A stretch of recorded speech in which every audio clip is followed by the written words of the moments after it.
थोड़ा थोड़ा आप लोग लिख लीजिए, पैराग्राफ चेंज करके लिखिएगा। प्रणाम सर। हाँ, खुश रहिए। इन तीन पुस्तकों में से पहली पुस्तक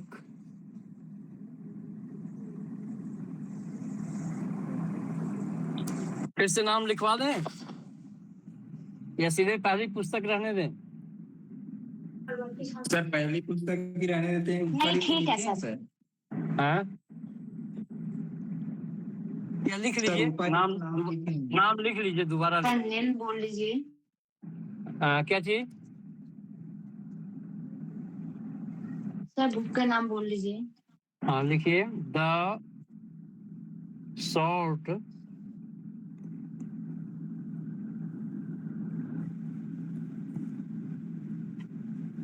बेग्रिफ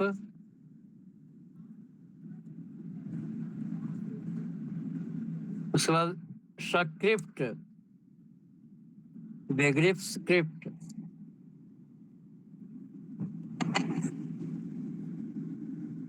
इसको ये जो बेग्रिफ स्क्रिप्ट है, इसकी अंग्रेजी भी लिख लीजिए ब्रैकेट में। इंग्लिश में इसको कहते हैं कॉन्सेप्चुअल स्क्रिप्ट। कॉन्सेप्चुअल स्क्रिप्ट या कॉन्सेप्चुअल नोटेशन। कॉन्सेप्चुअल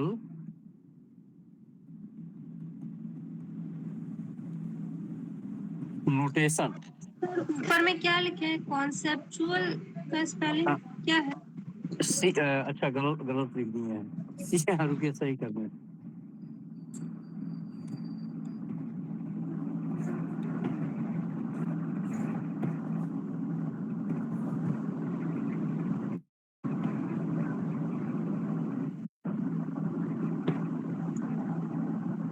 अब ठीक है।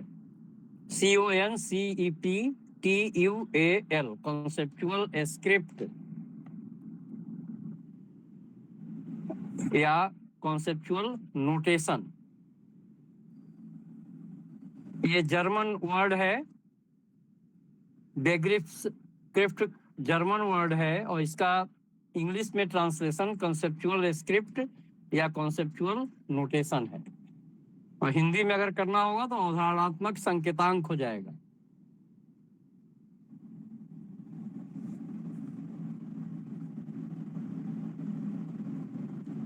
हिंदी में क्या बताए थे सर? अवधारणात्मक संकेतांक।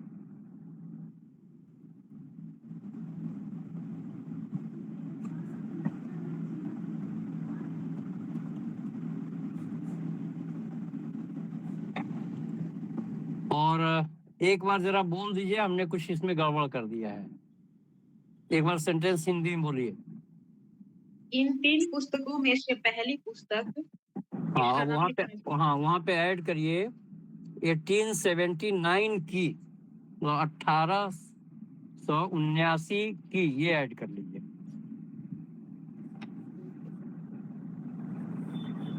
द शॉर्ट बेग्रिफ स्क्रिप्ट थी। अब आगे थी लिख लीजिए। ये इसके बाद सेमीकोलन लगाइए। अब ये जो पुस्तक है, इसने इन्होंने क्या प्रतिपादित किया है, इसमें क्या व्याख्या किया है, तो ये लिख लीजिए सेमीकोलन के बाद। या नहीं, सेमीकोलन नहीं है, कॉलन है। इसमें डैश कर दीजिए, कॉलन की जगह डैश कर दीजिए। डैश करके लिखिए आगे।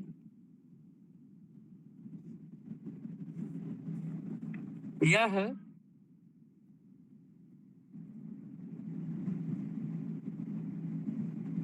तर्कशास्त्र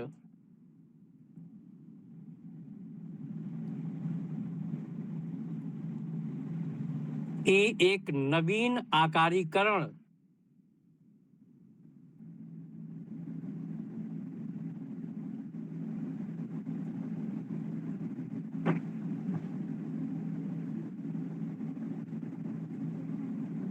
यह की जगह इसने कर दीजिए। इसने तर्कशास्त्र की एक नवीन आकारीकरण की व्याख्या की। बल्कि इसकी अंग्रेजी नोट कर लीजिए। This expounded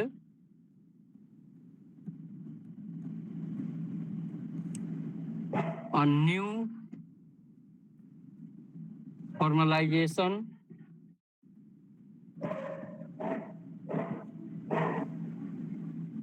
of logic.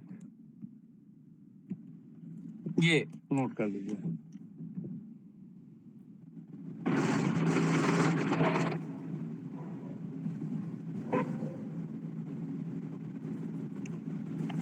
हो जाए तो बोलिएगा। हो गया सर जी। हाँ, उसके बाद लिखिए, फुल स्टॉप कर दीजिएगा। यह आधुनिक गणितीय तर्कशास्त्र की मॉडर्न मैथमेटिकल लॉजिक। यह आधुनिक गणितीय तर्कशास्त्र मॉडर्न मैथमेटिकल लॉजिक की प्रथम कृति थी या पहली कृति थी, फर्स्ट वर्क थी। It was the first work of modern mathematical logic. यह आधुनिक गणितीय तर्कशास्त्र की पहली कृति थी। इसको अंडरलाइन कर लीजिए और फिर डैश करके लिखिएगा आगे। इसमें विधेय तर्कशास्त्र प्रेडिकेट लॉजिक, इसमें विधेय तर्कशास्त्र प्रेडिकेट लॉजिक की एक स्वयं सिद्ध प्रणाली, एक ज्योमेट्रिक सिस्टम,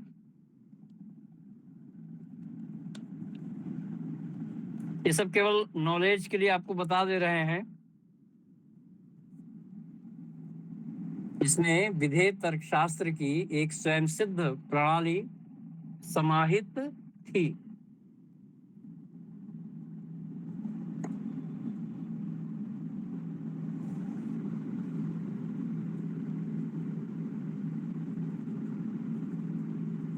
ठीक उसी प्रकार की, कंटिन्यू करिएगा, ठीक उसी प्रकार की जो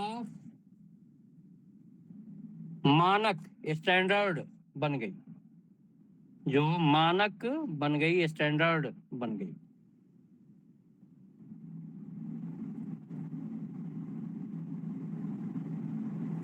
है तो इसके बारे में और भी बहुत कुछ, लेकिन मेन जो चीज था वो मैंने बता दिया है। अब जरा दूसरी बुक के बारे में आइए।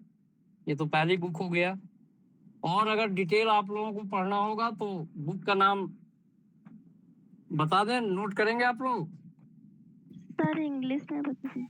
जी सर लिख दीजिए। अच्छा, अरे इंग्लिश बोल दे रहे हैं क्या? ऐसे इसको बोल दे फिर। कहाँ से बोलना है? Sir after mathematical logic.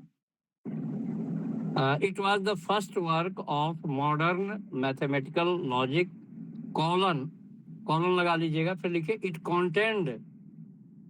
it contained an axiomatic system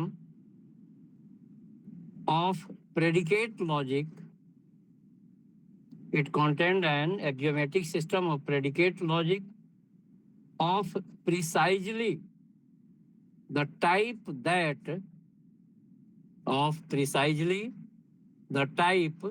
that was to become standard. That was to become standard.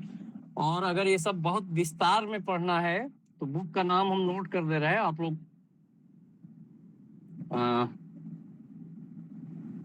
10,000 की पुस्तक है ये, 10,000 की बुक है ये। इस बुक की कीमत भी लिख दें।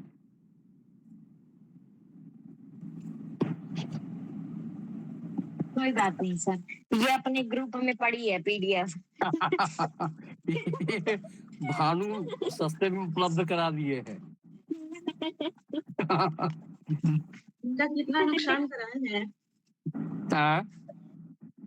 उनका कितना नुकसान कराए हैं जिनका बुक है? हाँ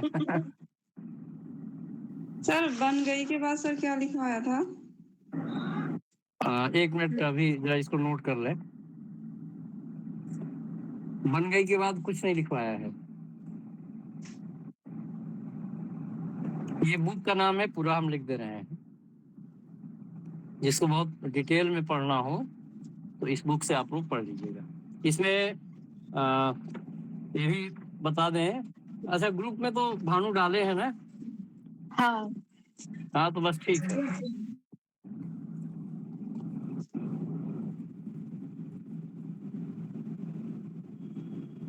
अब नोट कर लिए हो तो पैराग्राफ चेंज करिए।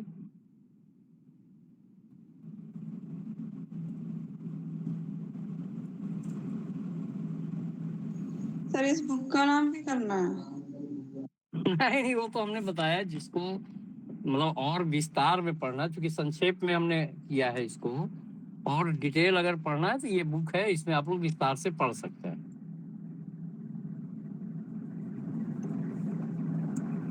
तो जिस बुक से हम करा रहे हैं उसका नाम हमने लिखा है। अब पैराग्राफ चेंज करके लिखे, दूसरी पुस्तक भी छोटी थी। जैसे ऊपर दिया है ना, द शॉर्ट बेगरिस्क्रिप्ट, यही बुक का नाम लिखवाए थे ना, तो बुक का नाम असली में बेगरिस्क्रिप्ट है। द शॉर्ट लिखा था तो इसलिए हमने द शॉर्ट लिख दिया है। एक चीज ध्यान दीजिएगा, बुक का जो नाम है वो बेगरिस्क्रिप्ट ये है, कॉन्सेप्चुअल नोटेशन है। द शॉर्ट का मतलब है कि वो लघु पुस्तक है, छोटी पुस्तक है। और जो सेकंड बुक इनकी है वो भी छोटी ही है, तो लिखेगा चेंज करके, दूसरी पुस्तक भी छोटी थी। The second book was also short.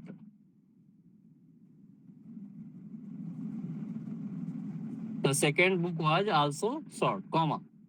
हालांकि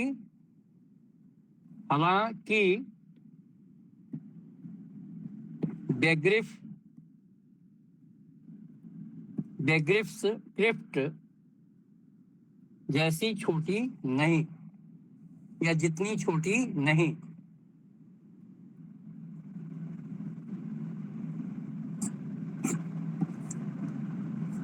बेग्रिफ्ट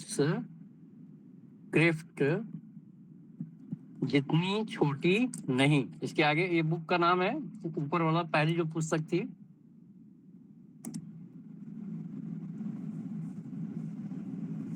इसके बाद फुल स्टॉप।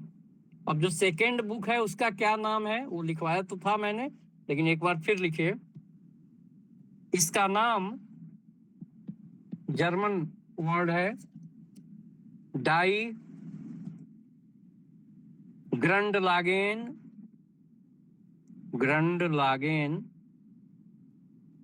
डर अरिथमेटिक।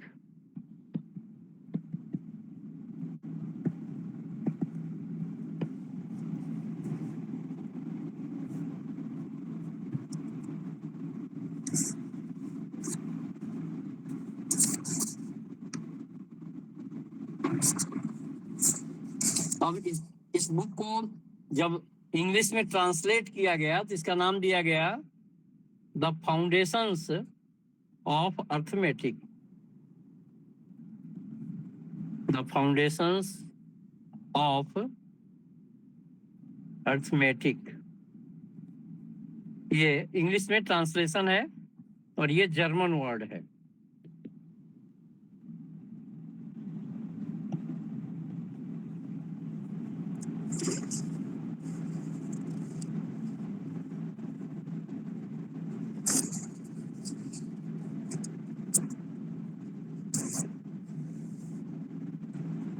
लिख लिए? Yes sir. इसके आगे लिखिए था, और यह 1884 1884 में प्रकाशित हुई थी।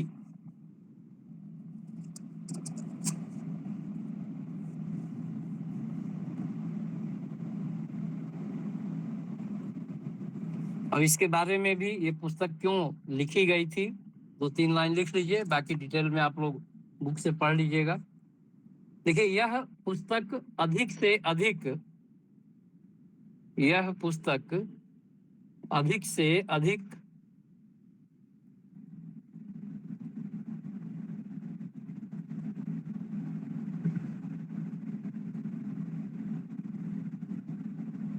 लोगों के लिए सुलभ हो, लोगों के लिए सुलभ हो,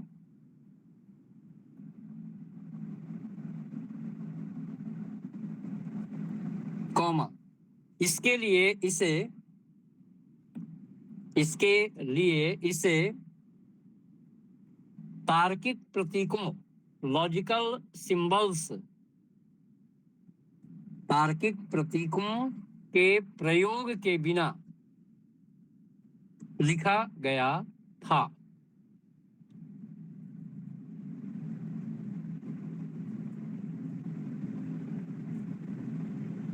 इंग्लिश साफिया कल भेजी थी ना ग्रुप में? सर मैंने आज फिर भेज दिया इस पेज का। अच्छा, तो इंग्लिश बोलना पड़ेगा या लिख लेंगे आप लोग? सर ग्रुप में देख लेंगे जिसे इंग्लिश में चाहिए। हाँ हाँ, आगे लिखिए। फ्रेगे पहले अंक गणितीय तर्कवाक्यों की स्थिति, फ्रेगे पहले अंक गणितीय तर्कवाक्यों, अर्थमेटिकल प्रोपोजिशंस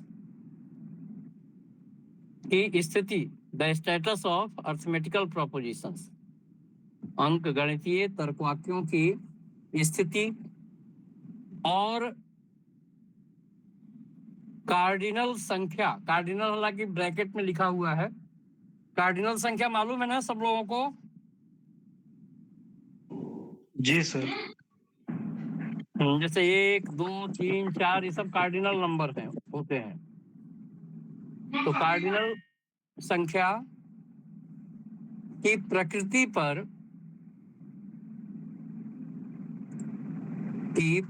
पर कई विरोधी सिद्धांतों का सर्वेक्षण करते हैं।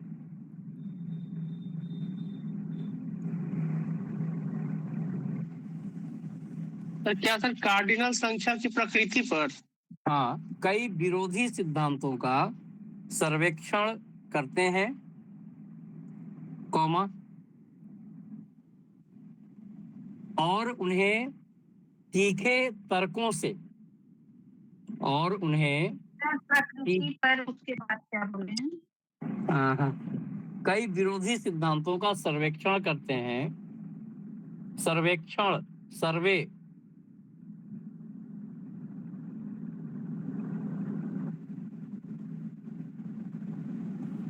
और उन्हें तीखे, जानते हैं ना, तीखे तर्कों, और उन्हें तीखे तर्कों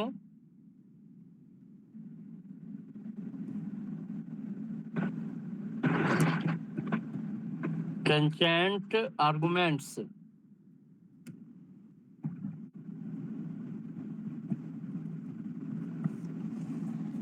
तीखे तर्कों से ध्वस्त करते हैं, ध्वस्त करते हैं, तो डेमोलिश कर देते हैं। उसके बाद फिर सेमी कॉलन लगा के लिखिएगा। सर हिंदी में क्या बोलते हैं, क्या बोले सर, तर्कों से ध्वस्त, ये देखिए, डेमोलिश, ध्वस्त करते हैं। सेमीकोलन, पुस्तक का यह भाग, पुस्तक का यह भाग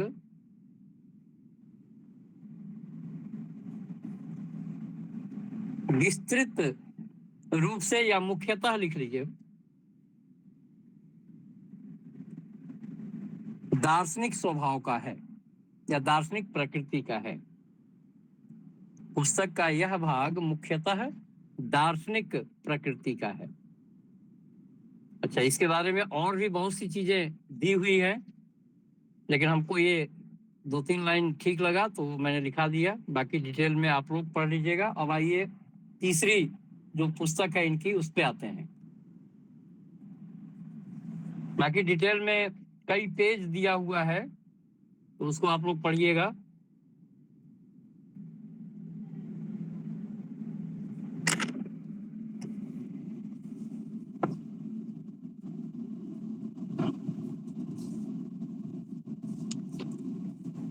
हो गया, बोले? जी सर।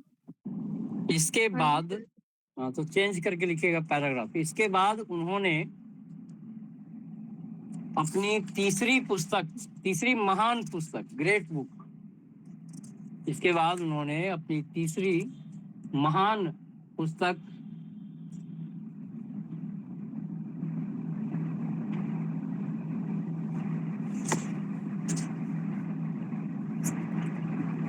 लिख दें, जर्मन में है।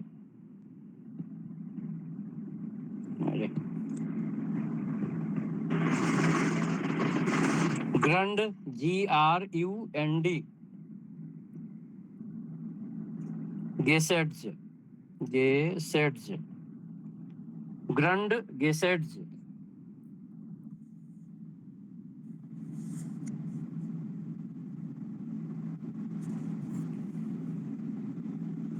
डर, DER, अरिथमेटिक।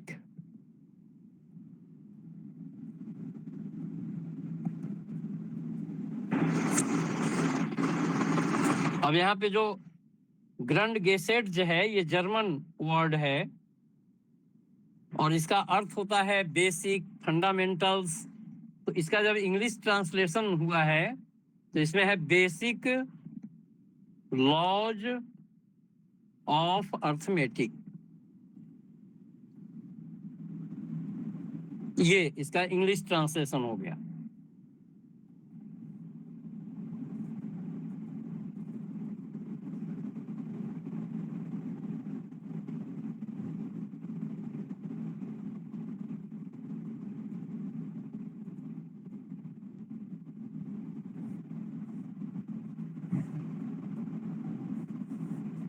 लिख लिए? Yes sir. हाँ, तो उसी के आगे लिखिए, में अंक गणित की, में अंक गणित की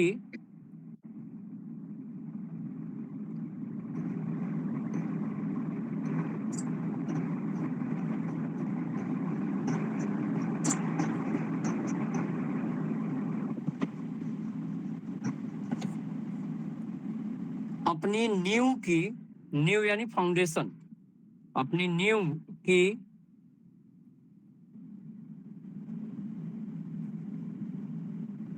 पूर्ण आकारिक व्याख्या, पूर्ण आकारिक व्याख्या, कंप्लीट फॉर्मल एक्सपोजिशन,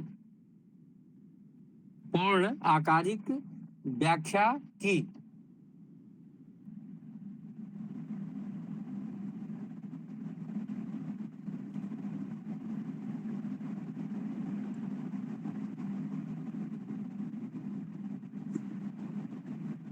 यह, आगे लिखिएगा, यह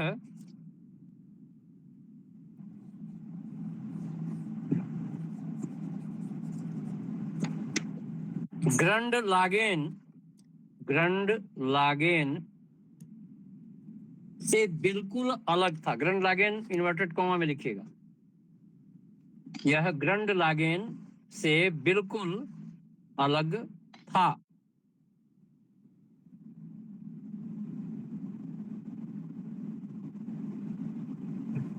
अब देखिए, जो ग्रंड गेसेट जो है, इसके बारे में बताया जाता है कि ये 3 वॉल्यूम में इन्होंने लिखा था। पहली वॉल्यूम प्रकाशित हुई थी 1893 में, दूसरी वॉल्यूम इनकी प्रकाशित हुई थी 1903 में, और थर्ड वॉल्यूम के बारे में कहा जाता है कि वो कभी प्रकाशित नहीं हुई। तो ये भी नोट कर लीजिए। देखिए, पहला खंड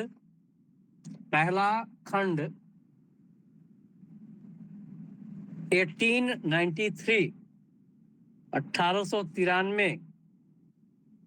में प्रकाशित हुआ,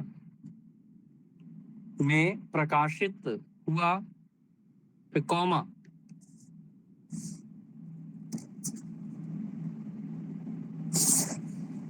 कॉमा लगा के, और दूसरा खंड सेकंड वॉल्यूम, और दूसरा खंड 10 वर्ष बाद, 10 वर्ष 10 ईयर्स, 10 वर्ष बाद 10 ईयर्स लेटर 1903 में प्रकाशित हुआ। Full stop.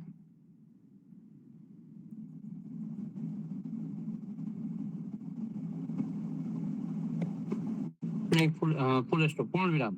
इसके आगे है, यह पुस्तक अपूर्ण है, अधूरी है। This the book is incomplete.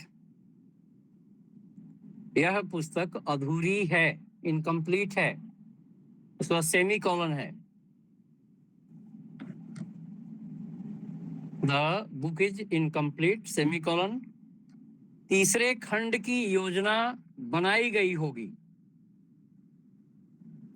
A third volume must have been planned.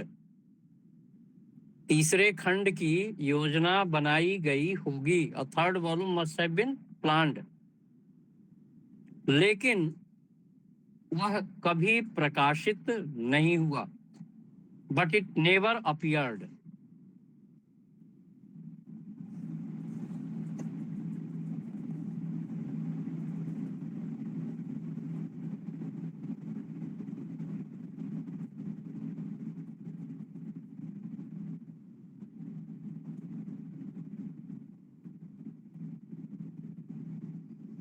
इसमें आप लोग पढ़ लेंगे इससे कि लिखवा दें जो इम्पोर्टेंट चीज है। लिखा दीजिए सर। अब जैसे अभी आपको बताया गया कि जो ग्रैंड गेसेट जो बुक है, मतलब बेसिक लॉज ऑफ अर्थमेटिक, तो इसके 2 वॉल्यूम तो प्रकाशित हुए। थर्ड वॉल्यूम की योजना बता रहे हैं कि बनाई गई होगी, लेकिन वो कभी प्रकाशित नहीं हुआ। तो फर्स्ट वॉल्यूम में क्या था, सेकंड वॉल्यूम में क्या था, थोड़ा थोड़ा लिखवा दें क्या? हाँ जी सर। तो लिख लीजिए फिर, तो पैराग्राफ चेंज कर दीजिए। हम सोचे थे कि शॉर्टकट मार दें, लेकिन अच्छा लग रहा है लिखवाने में, लग रहा है कि ठीक पॉइंट्स हैं, लिखवा देते हैं। देखिए, ग्रैंड गेसेट्स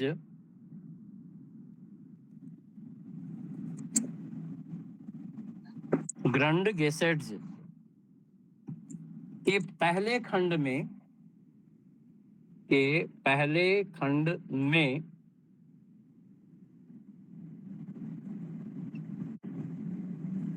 कोई तर्क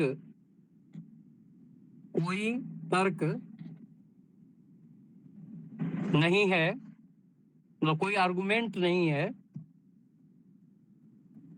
correctly, in the first volume of ग्रैंड गेसेट्स there is no argument, only exposition. केवल व्याख्या है, केवल व्याख्या, ब्रैकेट में एक्सपोजिशन है।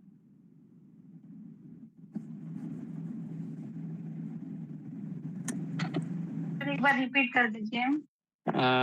द फर्स्ट, इंग्लिश में कि हिंदी में? हिंदी में सर। ग्रैंड गेसेट्स के पहले खंड में कोई तर्क नहीं है। तर्क यानी आर्गुमेंट नहीं है, केवल व्याख्या है।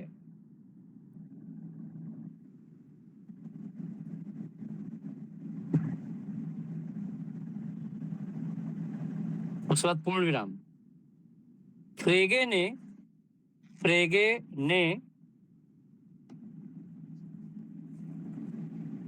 अपनी आकारिक तार्किक प्रणाली, फॉर्मल लॉजिकल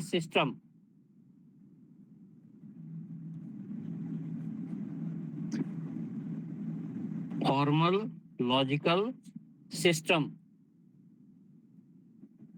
की व्याख्या से शुरुआत की। हिंदी में क्या बोलती है? फ्रेगे ने अपनी आकारिक तार्किक प्रणाली, फॉर्मल लॉजिकल सिस्टम की व्याख्या से शुरुआत की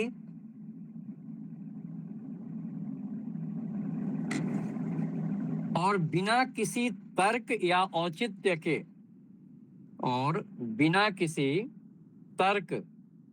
यानी आर्गुमेंट या औचित्य जस्टिफिकेशन, बिना किसी तर्क या औचित्य के, फिर कॉमा लगा लीजिएगा, उन दार्शनिक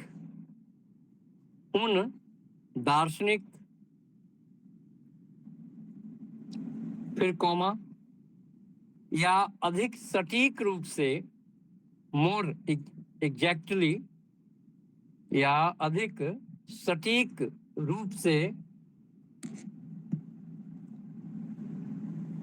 शब्दार्थ संबंधी धारणाओं, इसकी अंग्रेजी सभी लोग नोट करिएगा, सिमेंटिक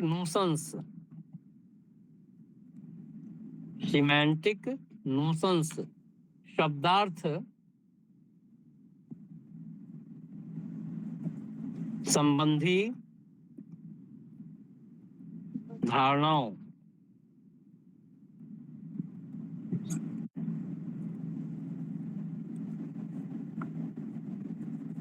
की व्याख्या की जो इसके मूल में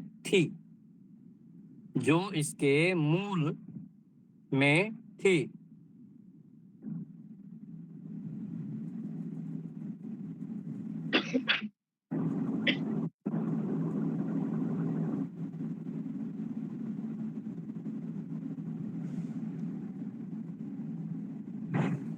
फुल स्टॉप। उन्होंने पुस्तक में प्रयुक्त आकारिक भाषा के लिए, आकारिक भाषा यानी फॉर्मल लैंग्वेज,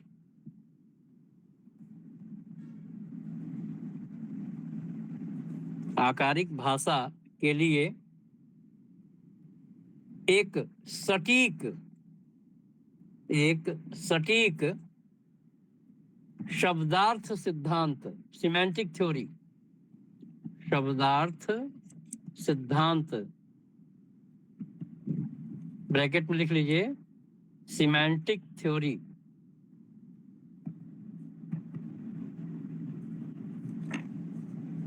प्रस्तुत किया है।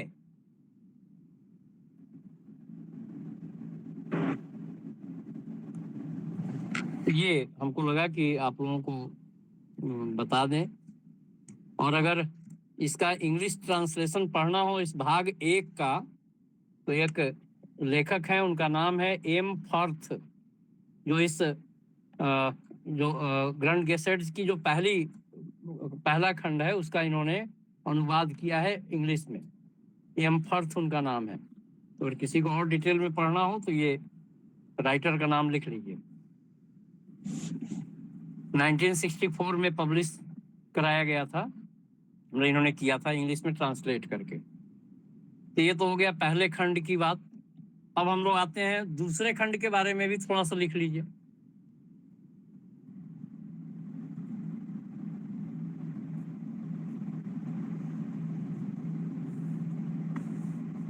भाग 2 में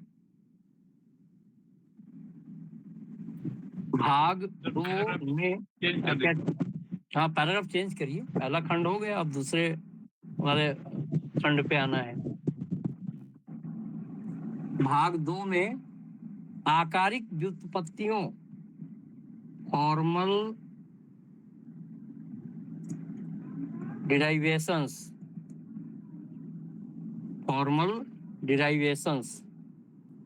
DERI है।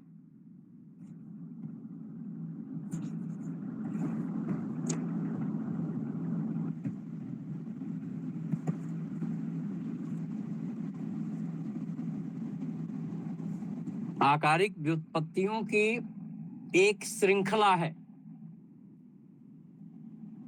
आकारिक व्युत्पत्तियों की एक श्रृंखला है,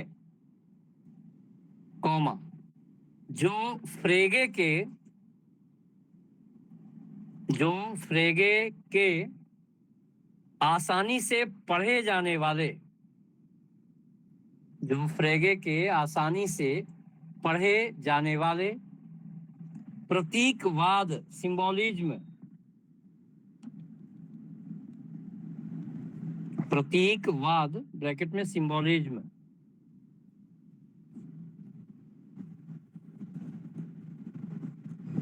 से दूर है, से दूर है, फिर कॉमा, से प्रतीकवाद से दूर है, से दूर, हार से दूर है,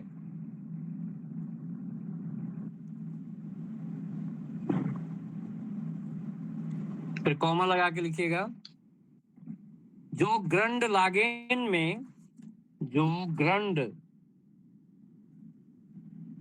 लागेन में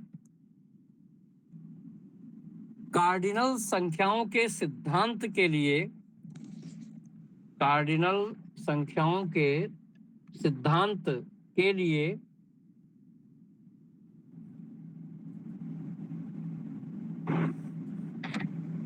तार्किक आधार के निर्माण के लिए, लॉजिकल फाउंडेशन, कंस्ट्रक्टिंग और लॉजिकल फाउंडेशन, तार्किक आधार के निर्माण के लिए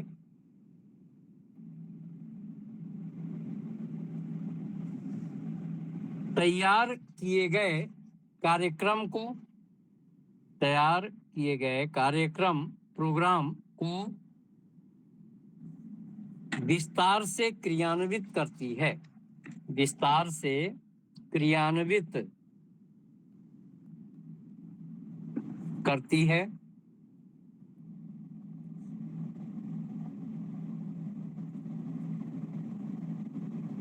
कॉमा,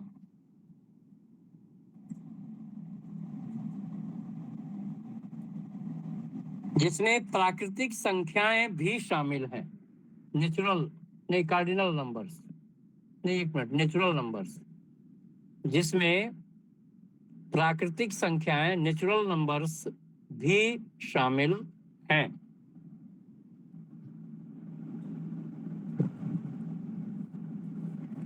जिन्हें सर ये कार्डिनल और नेचुरल नंबर में दोनों में क्या अंतर है सर? बताइए। जैसे 1 2 3 4 ये तो कार्डिनल नंबर्स हो गया, और नेचुरल जी नंबर्स सर। में हमको लगता है कि 0 भी आ जाएगा क्या, कोई बताए? हाँ सर, 0 भी आ जाएगा। हैं?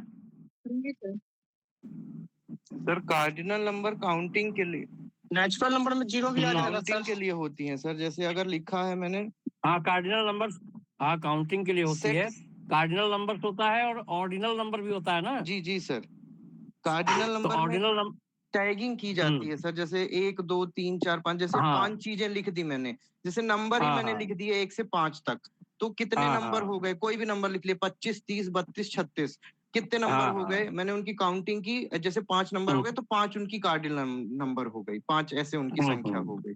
हाँ, बेसिकली ठीक है। काउंटिंग के लिए, मैग्नीट्यूड के लिए यूज करते हाँ, हाँ, सही बता रहे हैं।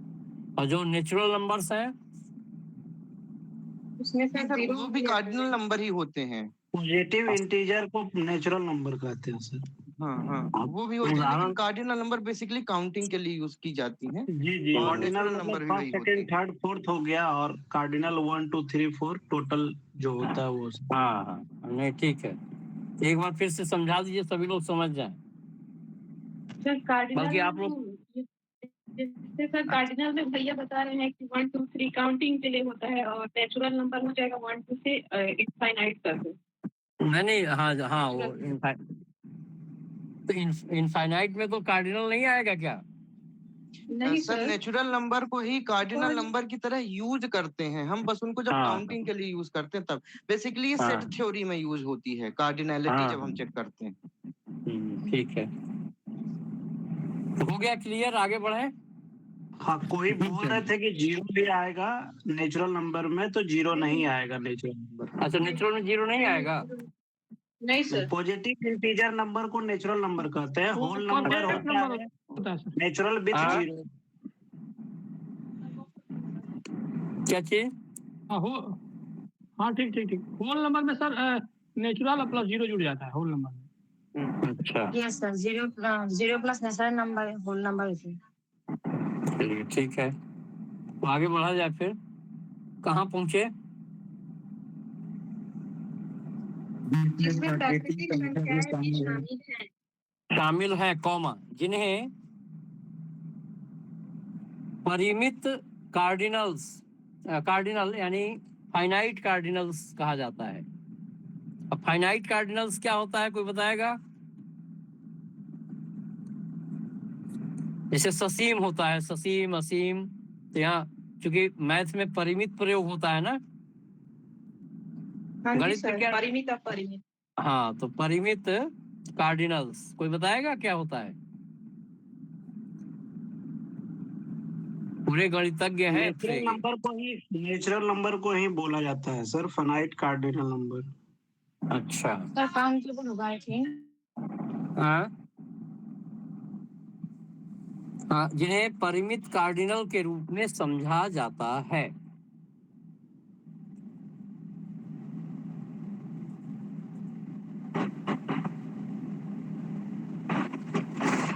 बेसिकली सेट्स जो होते हैं ना, फाइनाइट सेट्स, उसी को बोला जाता है। हाँ। 11th में पढ़ना है मैथमेटिक्स में सर। अच्छा,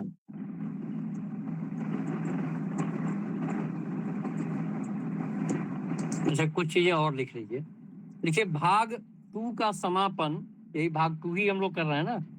भाग 2 का समापन 2 इस तरह लिखा हुआ है रोमन अंक में। 1903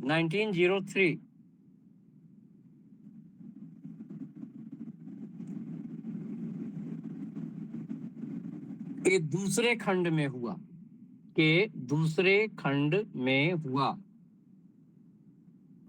फिर कॉमा, सर समझा जाता है कि बाद फुल स्टॉप। उसके बाद लिखिए भाग 2 का समापन 1903 के दूसरे खंड में हुआ, कॉमा, और उसके बाद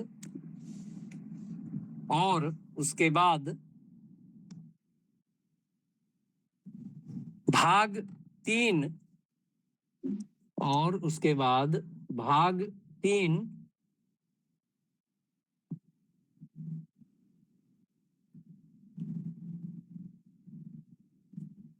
वास्तविक संख्याओं, रियल नंबर्स। ये तो खाली मैथ के ही टर्मिनोलॉजी यूज किए हैं। वास्तविक संख्याओं ब्रैकेट में रियल नंबर्स पर केंद्रित है, कॉमा लगा के लिखिएगा। एक ऐसा विषय जिस पर फ्रेगे ने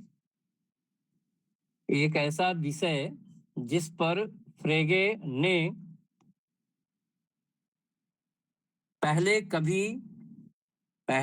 कभी विस्तार से चर्चा नहीं की थी।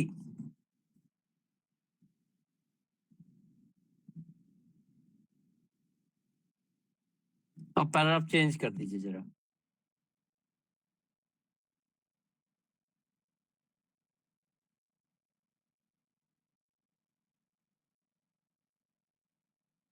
बहुत डिटेल होता जा रहा है ना।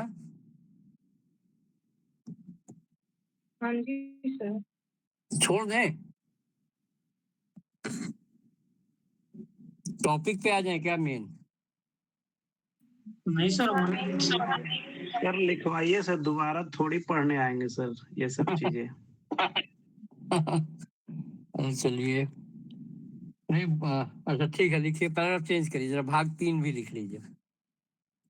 भाग 3 दूसरे खंड में पूरा नहीं हुआ है। भाग 3 रोमन अंक में थर्ड ऐसे लिखिएगा, भाग 3 दूसरे खंड में पूरा नहीं हुआ है।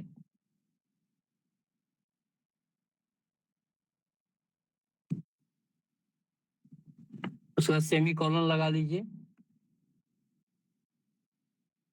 इसे पूरा करने का स्पष्ट इरादा, इसे पूरा करने का स्पष्ट इरादा यह सिद्ध करता है कि, यह सिद्ध करता है कि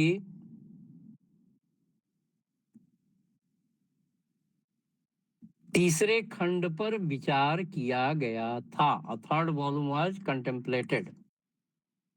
तीसरे खंड पर विचार किया गया था।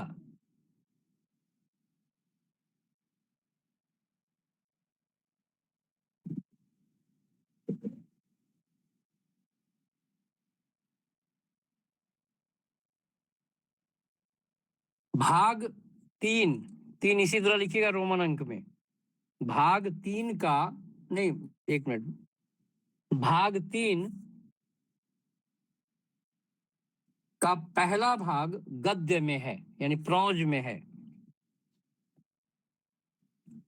भाग 3 का पहला भाग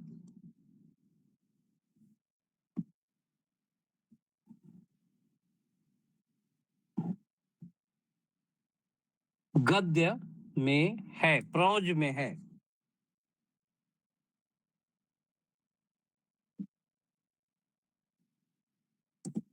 कॉमा, प्रतीकों में नहीं, प्रतीकों यानी सिंबल्स में नहीं।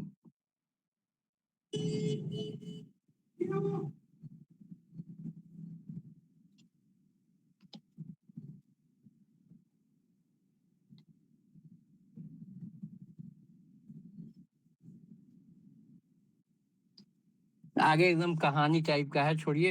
एक इम्पोर्टेंट लाइन बहुत डिटेल है, इसको जाने दीजिए। इसको आप लोग विस्तार में पढ़ा होगा, पढ़ लीजिएगा। जो हमको लग रहा है कि आपके जानकारी के लिए जरूरी है वो लिखवाते हैं। जरा पैराग्राफ चेंज करिए अब। सर जो गद्य पद्य की बात की गई है वही गद्य है क्या यहाँ पे? हाँ हाँ हाँ गद्य में है, प्रतीकों में नहीं। हाँ, मतलब प्रोज में है, सिंबल्स में नहीं।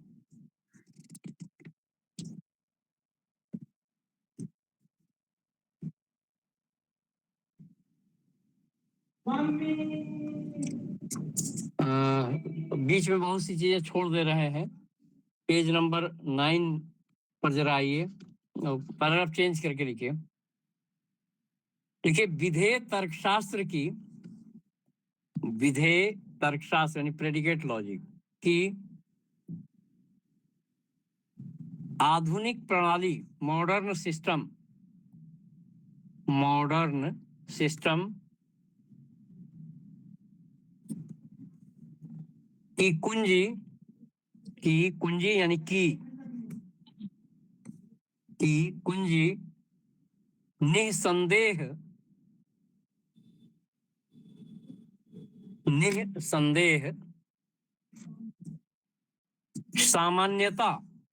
सामान्यता जनरलिटी, सामान्यता ब्रैकेट में आप लोग लिखिए, जनरल है, जनरल होता है तो जनरलिटी,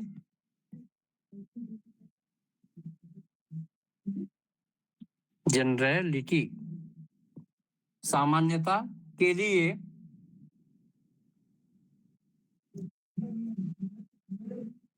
परिमाणक चर संकेतन, परिमाणक इसकी अंग्रेजी लिखवाएंगे, चर निसंदेह सामान्यता के बाद क्या है सर? हाँ, सामान्यता के बाद लिखिए के लिए, सामान्यता के लिए परिमाणक चर संकेतन,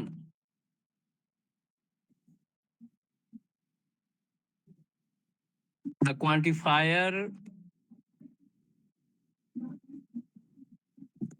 quantifier variable notation, the quantifier variable notation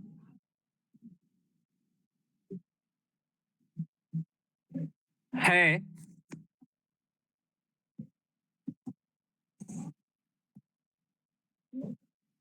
जिसे फ्रेगे ने, ये नोट कर लिए सभी लोग? हाँ जी सर। तो लिखिए, जिसे फ्रेगे ने पहली बार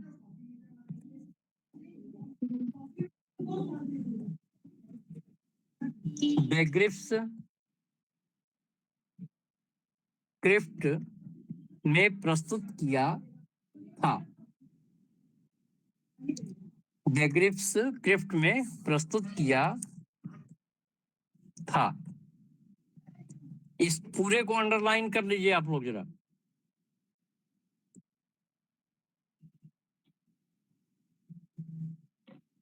और ये अगर हमको लॉजिक का पेपर बनाना हो तो इससे मैं एक सवाल पूछ सकता हूँ।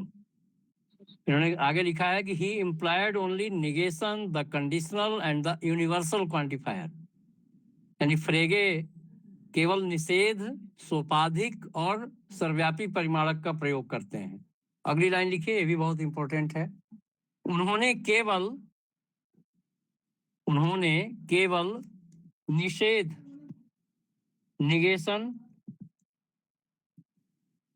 निषेध ब्रैकेट में लिखिएगा, निगेशन कॉमा सोपाधिक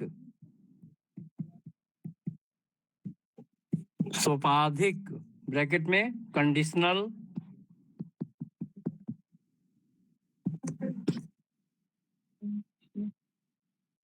और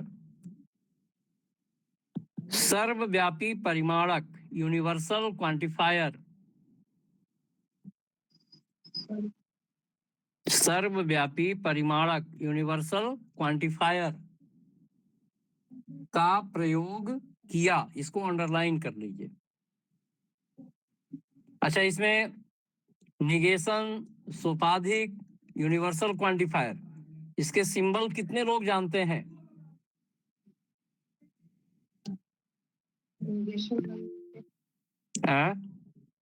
सबको मालूम है सिंबल कंडीशनल स्टेटमेंट का, यूनिवर्सल क्वांटिफायर का, निगेशन का? सबको पता है?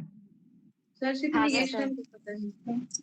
अच्छा, देखिए, यूनिवर्सल क्वांटिफायर का ये होता है सिंबल। कंडीशनल का जो सिंबल होता है वो हाँ इस तरह से होता है, और निगेशन का इस तरह से होता है। तो देखिए, फ्रेगे केवल निगेशन, इम्प्लाइज और यूनिवर्सल क्वांटिफायर इसी को प्रयोग करते थे। सेमीकोलन लगा के आगे लिखिए। सर परिमाणक के बाद क्या था? का प्रयोग किया, सर्वव्यापी परिमाणक का प्रयोग किया। सेमीकोलन के बाद लिखिए, उन्होंने संयोजन का सिंबल कितने लोगों को मालूम है? Yes sir. डॉट मालूम है? डॉट। हाँ, कंजंक्शन ब्रैकेट में लिखिएगा, कंजंक्शन। फिर वियोजन, डिसजंक्शन, मालूम है सिंबल? Yes sir. या अस्तित्व परक परिमाणक, एग्जिस्टेंशियल क्वांटिफायर, मालूम है? बताइए। जी sir. Existential quantifier sir disjunction को हिंदी में क्या बोले थे सर? किसका? डिसजंक्शन। डिसजंक्शन वियोजन बोले थे। अरे जो वैकल्पिक तर्क वाक्य होते हैं, तो संयोजन कॉमा वियोजन कॉमा अस्तित्व परक परिमाणक एग्जिस्टेंशियल क्वांटिफायर के लिए प्रतीकों का प्रयोग नहीं किया, के लिए प्रतीकों का प्रयोग नहीं किया। सर एक बार और बोल दीजिए। उन्होंने संयोजन, वियोजन और अस्तित्व परक परिमाणक के लिए, और अस्तित्व पर और नहीं है, या बोले थे ना? हाँ जी सर। हाँ, या अस्तित्व परक परिमाणक के लिए प्रतीकों का प्रयोग नहीं किया, प्रतीकों का प्रयोग नहीं किया। सर अस्तित्व परक प्रमाणक का प्रतीक बता दो ना एक बार। रिवर्स ई एक्स ये है, मतलब उल्टा ई और एक्स बना लीजिए इस तरह से, ई एक्स एग्जिस्टेंशियल क्वांटिफायर हो गया।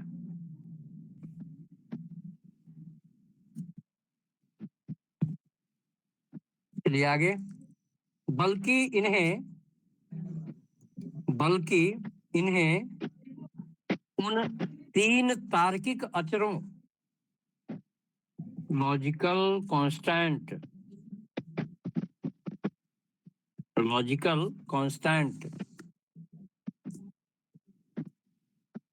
तार्किक अचरों, हिंदी में लॉजिकल कांस्टेंट्स के माध्यम से व्यक्त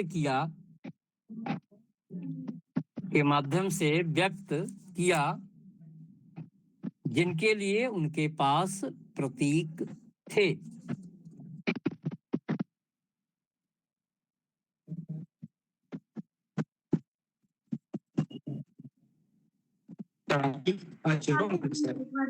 हाँ, तार्किक अचरों के माध्यम से, लॉजिकल कांस्टेंट्स के माध्यम से व्यक्त किया। 3 तार्किक अचर क्या है?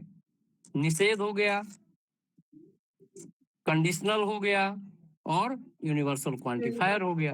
तो उनके जो लॉजिकल कांस्टेंट्स है उसी के आधार पर ये सब की व्याख्या करते हैं। जी सर। सर लास्ट लाइन क्या बोले हैं, एक बार रिपीट कर दीजिए ना, माध्यम से। बोलिए, एक लोग बोल दीजिए। बल्कि इन्हें उन 3 तार्किक अचरों के माध्यम से व्यक्त किया, जिनके लिए उनके पास प्रतीक थे।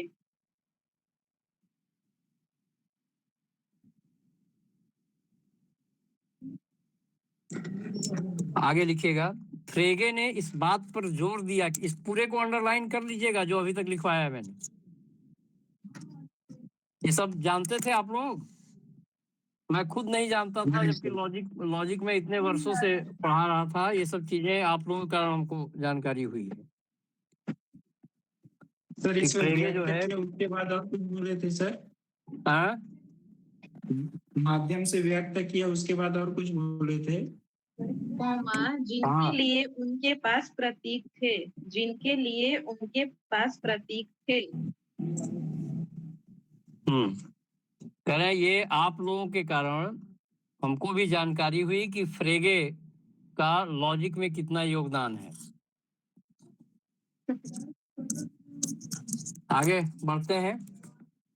फ्रेगे ने इस बात पर जोर दिया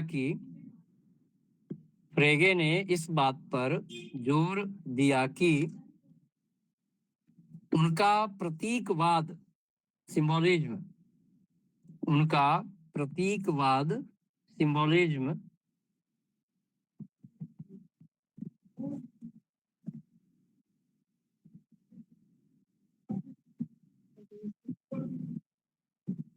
बुलियन परंपरा, बुल का नाम सुने हैं आप लोग?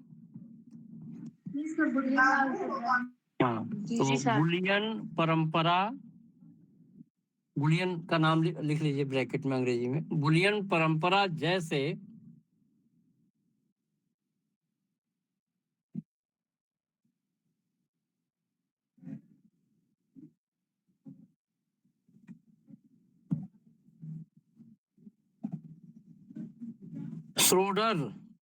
श्रोडर अंग्रेजी में लिखिएगा।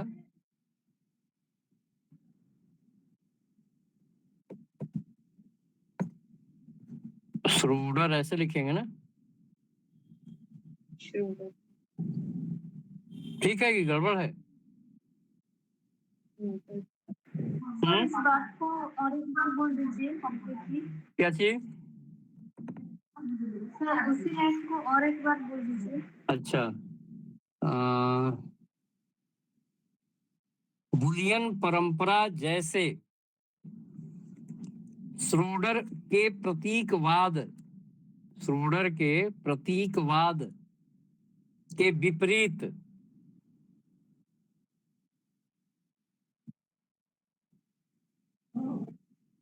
एक आकारिक भाषा को, फॉर्मल लैंग्वेज को, एक आकारिक भाषा को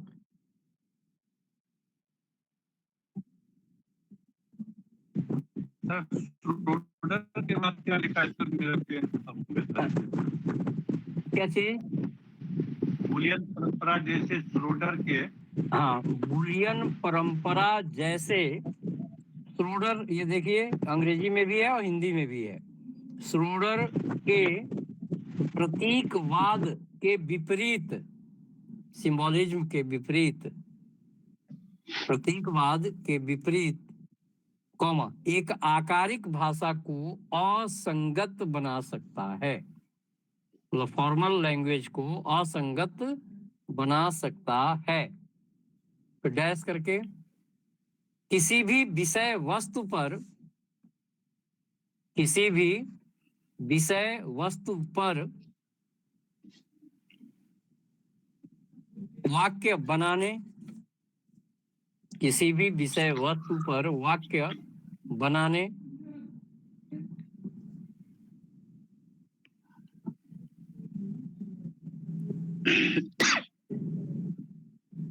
और उसके संबंध में, और उसके संबंध में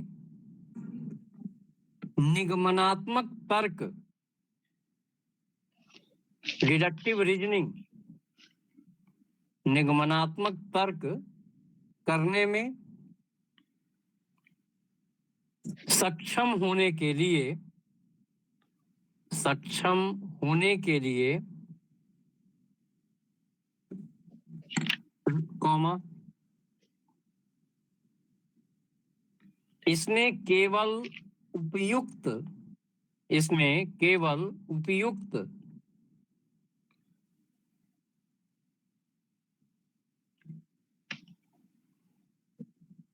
अतार्किक अचरों, नॉन लॉजिकल कॉन्स्टेंट्स, अतार्किक अचरों, non logical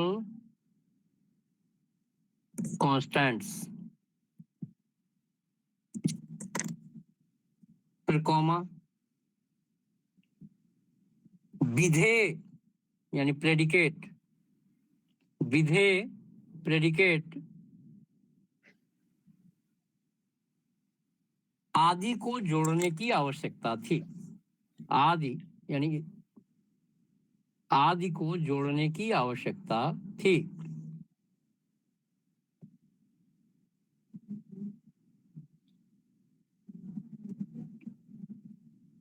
full stop. Frege ने अपने प्रतीकवाद में, फ्रेगे ने अपने प्रतीकवाद, सिंबॉलिज्म में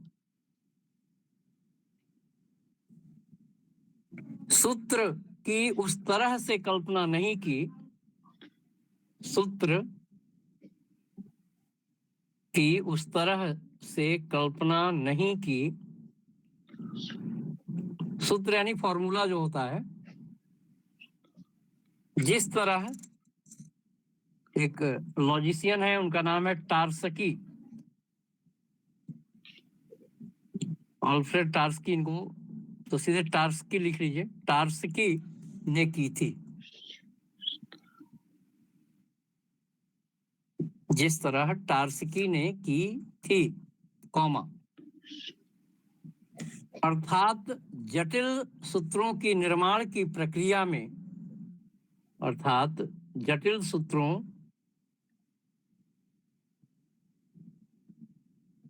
कॉम्प्लेक्स फॉर्मूला, जटिल सूत्रों के निर्माण की प्रक्रिया में बद्ध यानी बाउंड, बद्ध, बाउंड होने की प्रतीक्षा कर रहे स्वतंत्र चरों, फ्री वेरिएबल्स, सर बद्ध के बाद स्वतंत्र चरों, फ्री वेरिएबल्स। नहीं सर, बद्ध के बद्ध होने की प्रतीक्षा कर रहे हैं स्वतंत्र चरों। हाँ हाँ, बद्ध होने की प्रतीक्षा कर रहे स्वतंत्र चरों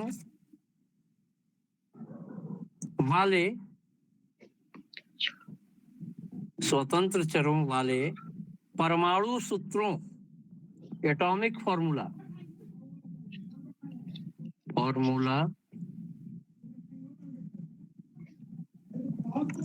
एटॉमिक फॉर्मूला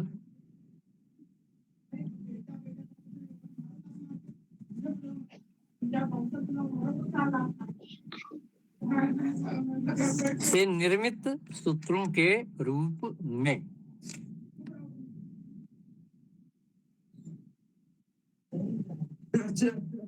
परमाणु सूत्रों के बाद से निर्मित सूत्रों के रूप में, फॉर्मूला के रूप में।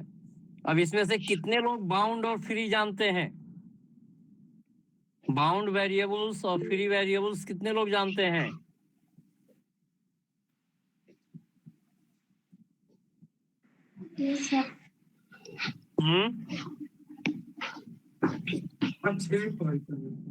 बाउंड और फ्री वेरिएबल्स कितने लोग जानते हैं? कोई बताएगा?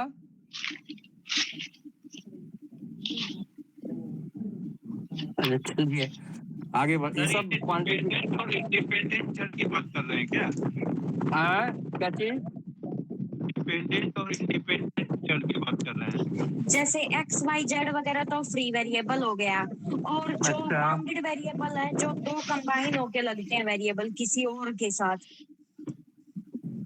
मतलब किसी सब्जेक्ट के साथ जो बाउंडेड होते हैं वेरिएबल्स, ये कह सकते हैं वो बाउंडेड वाले होते हैं। एक उदाहरण बताइए,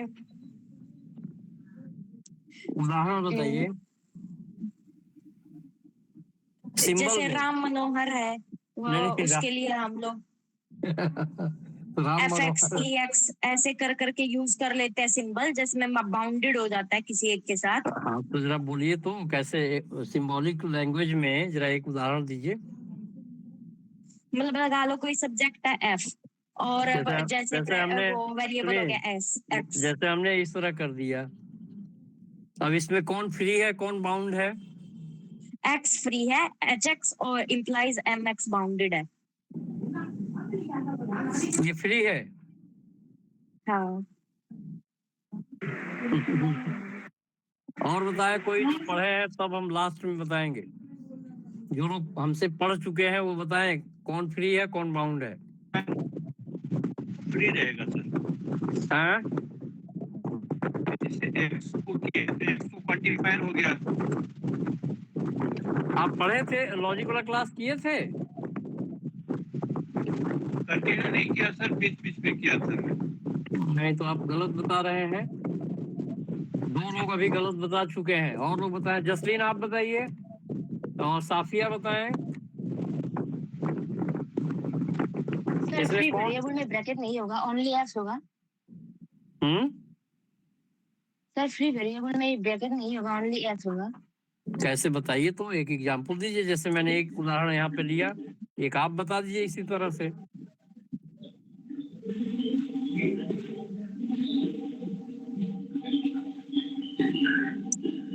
एक अलग से कोई एग्जांपल बताइए तो।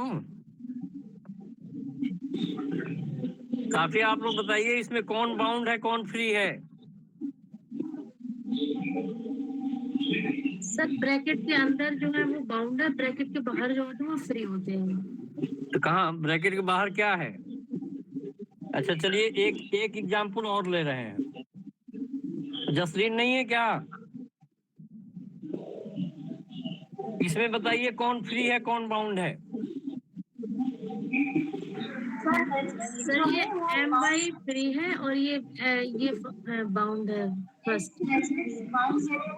सर एक्स ओनली फ्री है and X imply M Y bound है।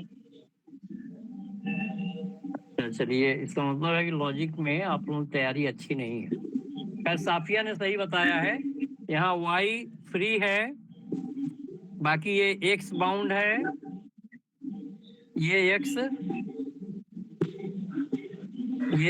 बाउंड है। ठीक। उसी तरीके से यहाँ x ये बाउंड है, ये x बाउंड है, ये x बाउंड है। ये पूछे जाते हैं यूजीसी में सवाल। ये यहाँ बाउंड है, इसमें एक भी फ्री नहीं है। ठीक है, ओके सर। टाइम हो गया कि अभी बचा है? सर 1 मिनट बाकी है अभी। 1 मिनट बाकी है, तो 1 मिनट में एक लाइन लिखिए। तो कल हम लोग मेन टॉपिक पे आएंगे। कुछ याद रहने दीजिए, कल इसमें कुछ चीजें और ऐड करा देंगे। जी सर। सर इंग्लिश जो हिंदी सेंटेंस लास्ट लिखा है उसका इंग्लिश थोड़ा सा बताएंगे सर? क्यों नहीं बताएंगे? लास्ट में क्या लिखे हैं बोलिए?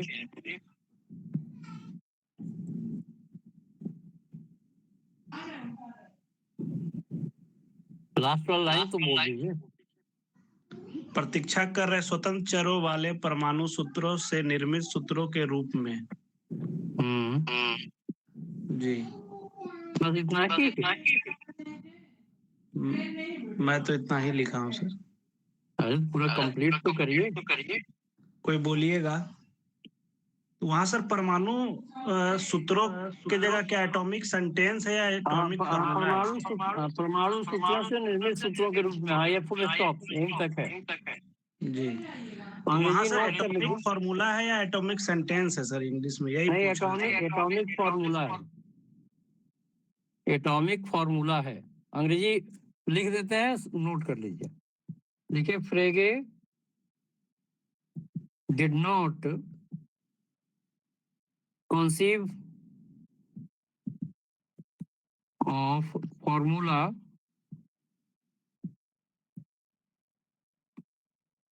in his symbolism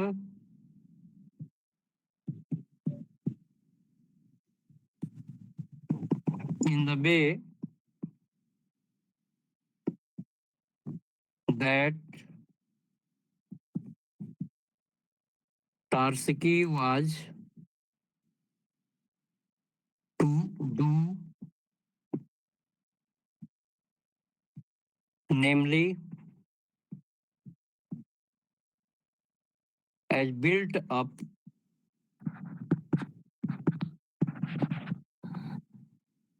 from atomic formula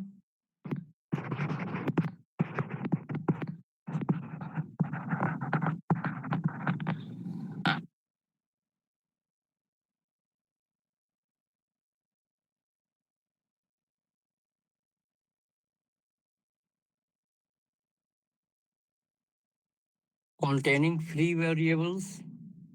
अब जगह ही नहीं है, इसको नोट कर लीजिए, फिर आगे लिखेंगे।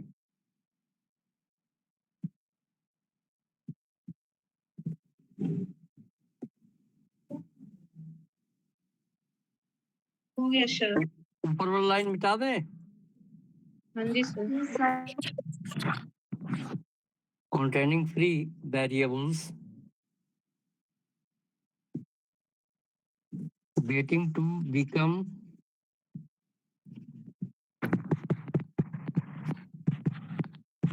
क्या हो गया?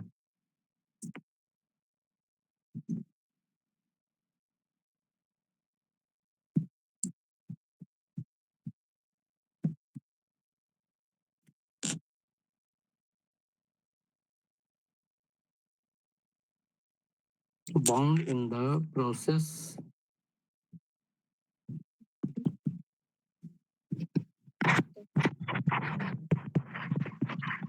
bound in the of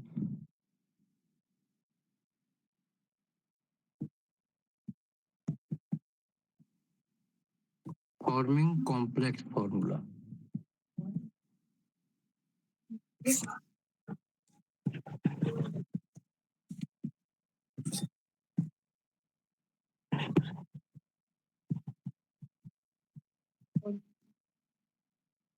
बस ये है इंग्लिश।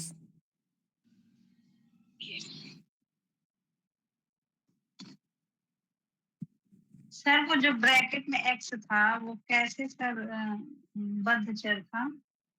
देखिए जो परिमाणक होते हैं ना, क्वांटिफायर जो होते हैं, क्वांटिफायर हमेशा बाउंड होते हैं, वो बद्ध होते हैं, कभी स्वतंत्र नहीं होता। चाहे वो यूनिवर्सल क्वांटिफायर हो चाहे एग्जिस्टेंशियल हो, वो हमेशा बाउंड होते हैं और उस चर से संबंधित उसके स्कोप में जितने भी उससे संबंधित चर होंगे वो सब बाउंड हो जाएंगे और उससे जो डिफर होगा वो फ्री हो जाएगा। Okay sir, thank you. तो हो गया, नोट कर लिए सभी लोग? हाँ जी सर। चलिए फिर सर। कल, हाँ बोलिए। सर ये इंग्लिश बुक पेज नंबर कितना होगा? पेज नंबर 9 बताया था कल, पेज नंबर 9 का लास्ट पैरा